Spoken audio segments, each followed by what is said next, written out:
श्री परमात्मने नमः। अथ प्रथमोऽध्यायः। श्लोक नंबर 32, 33, 34 and 35।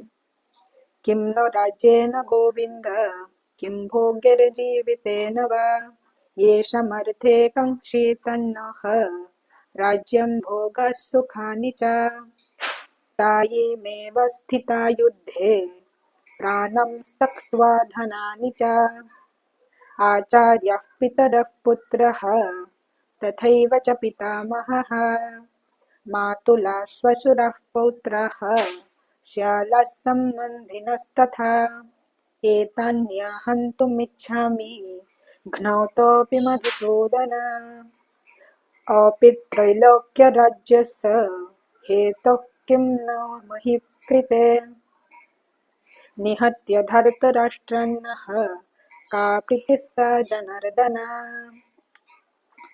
अर्थात हे गोविंद, हमें राज्य, सुख अथवा इस जीवन से क्या लाभ, क्योंकि जिन सारे लोगों के लिए हम उन्हें चाहते हैं वे ही इस युद्ध भूमि में खड़े हैं। हे मधुसूदन, जब गुरुजन, पितृजन, पुत्रगण, पितामह, माता, ससुर, पौत्रगण, साले तथा अन्य सारे संबंधी अपना अपना धन एवं प्राण देने के लिए तत्पर है और मेरे समक्ष खड़े हैं, तो फिर मैं इन सबको क्यों मारना चाहूंगा, भले ही वे मुझे क्यों न मार डाले।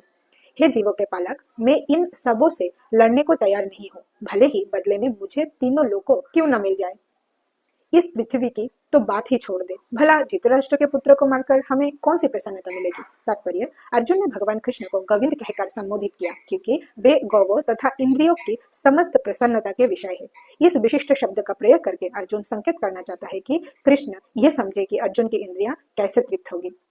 यह पर जाति तथा कुटुंबियों के प्रति अर्जुन का प्रगाढ़ स्नेह आंशिक रूप से इन सब के प्रति उसकी स्वाभाविक करुणा के कारण है, अतः वे युद्ध करने के लिए तैयार नहीं है। हर व्यक्ति अपने वैभव का प्रदर्शन अपने मित्र तथा परिजनों के समक्ष करना चाहता है, किंतु अर्जुन को भय है कि उसके सारे मित्र तथा परिजन युद्ध भूमि में मारे जाएंगे और वे विजय के पश्चात उनके साथ अपने वैभव का उपयोग नहीं कर सकेगा। भौतिक जीवन का ये सामान्य लेखा जोखा है, किंतु आध्यात्मिक जीवन इससे सर्वथा भिन्न है। भगवान का असली भक्त होने के कारण अर्जुन अपने अत्याचारी बंधु बांधवों से प्रतिशोध नहीं लेना चाहता था, किंतु यह तो भगवान की योजना थी कि सबका वध हो। भगवत भक्त दुष्टों से प्रतिशोध नहीं लेना चाहते, किंतु भगवान दुष्टों द्वारा भगवत भक्त के उत्पीड़न को सहन नहीं कर पाते। भगवान किसी व्यक्ति को अपनी इच्छा से क्षमा कर सकते हैं, किंतु यदि कोई उनके भक्तों को हानि पहुंचाता है तो वे उसे क्षमा नहीं करते। इसीलिए भगवान उन दुराचारियों का वध करने के लिए उद्यत है, यद्यपि अर्जुन उन्हें क्षमा करना चाहता था। राधे राधे।